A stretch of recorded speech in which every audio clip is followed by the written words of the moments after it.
सुन लिया, बीजेपी को भी सुन लिया। चुनाव आयोग के आंकड़े भी कल शाम के 6 बजे तक हमारे पास है। करीब करीब 58% फॉर्म जमा हो चुके हैं, अपलोड इनका हो चुका है, चुनाव आयोग के पास पहुंच चुके हैं।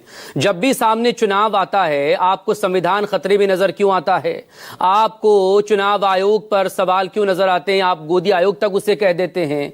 आप भी एक राजनीतिक पार्टी हैं। तेलंगाना में भी चुनाव हुआ था, आपकी पार्टी कांग्रेस की पार्टी वहां सत्ता में आ गई थी, और बाकी और जगहों पर पिछले इन 20 सालों में 2003 के बाद से ही चूंकि लगातार बात हो रही है ना, तो अलग अलग वक्त में अलग अलग राजनीतिक पार्टियां अलग अलग प्रदेशों में आई हैं। 24 के चुनाव में ही आप विपक्ष मजबूत बनकर उभरा है। यही चुनाव आयोग था, यही देश की संवैधानिक संस्था थी जिसने चुनाव की पूरी प्रोसेस को कंप्लीट करवाया। फिर अचानक से ये सवाल क्यों चुनाव आयोग पर? देखिए, चुनाव में कौन सा दल जीतता है और कौन सा दल हारता है, सवाल ये नहीं। सवाल ये है कि लोगों के वोट देने के अधिकार पे और कोई हमला है कि नहीं। ये जो बोझ उनके सर पे डाला गया है कि आप अपनी नागरिकता साबित करो, और उसके लिए जो दस्तावेज मांगे गए हैं और वो दस्तावेज आपस में कनेक्टेड हैं, ये हम सब लोग जानते हैं। उस पे मैं अलग से बात कर दूंगा। अभी मैं ये कहना चाहता हूं कि चुनाव आयोग का काम है इलेक्टोरल रोल तैयार करना, और वो नागरिकों से नागरिकता का प्रमाण मांग रही है। ये काम गृह मंत्रालय का था। दूसरी चीज, संशय, शंका और साजिश की बू कहां से आती है, ये मैं आपको बता दूं।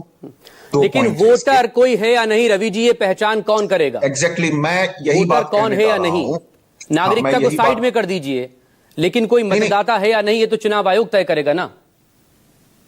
वोटर ठीक है, तो जनवरी 2024 वाला जो इलेक्टोरल रोल है, जिससे कि हमारे प्रधानमंत्री और पूरा का पूरा मंत्रिमंडल चल रहा है, उस रोल के आधार पे जो चुनाव हुआ, तो क्या हम कट ऑफ अगर उसको नहीं मानते हैं तो क्या हम ये समझें कि प्रधानमंत्री और पूरा का पूरा मंत्रिमंडल अवैध है? ऐसा तो नहीं कहा जा सकता। तो आपने एक हफरा तफरी का माहौल क्रिएट करने के लिए 2003 का कट ऑफ लिस्ट लिया, इलेक्टोरल रोल लिया, कट ऑफ ईयर लिया, और उसमें भी मैं बता दूं, उस वक्त जब रिवीजन हुआ था तो नागरिकों से इस तरह के दस्तावेज नहीं मांगे गए थे। ये सरकार ने अपनी जिम्मेवारी तय की थी कि उनको कैसे इलेक्टोरल रोल बनाना है। अब इस क्रोनोलॉजी को आप समझिए। पहले अनाउंसमेंट होता है चुनाव आयोग के द्वारा SIR।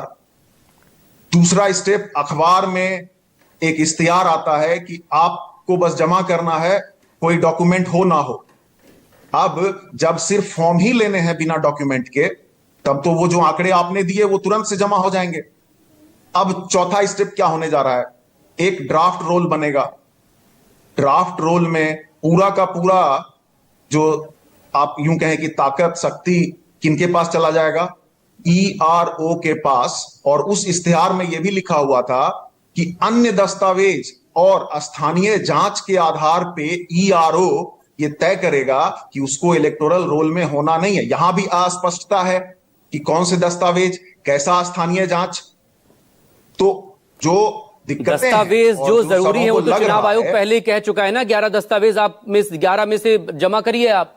हाँ, तो उसमें जो सबसे आसान दस्तावेज है उस राज्य के जो है उनको साबित करने के लिए, वो है डोमिसाइल। और जब आप डोमिसाइल बनाने जा रहे हो तो आपसे आधार मांगा जा रहा है, और आधार को आप मान नहीं रहे हो।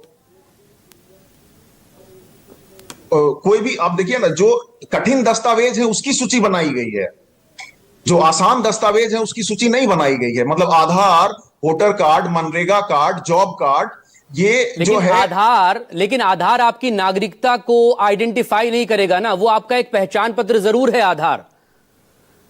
आधार का नंबर, जब भारत के नागरिक विदेश यात्रा पे जाते हैं, बस एक रहने वाला अगर, या मध्य प्रदेश का रहने वाला अगर दिल्ली में आकर रह रहा है और लंबे वक्त से वहां वो रह रहा है, तो वो आधार वहां बनवा सकता है दिल्ली में अपना।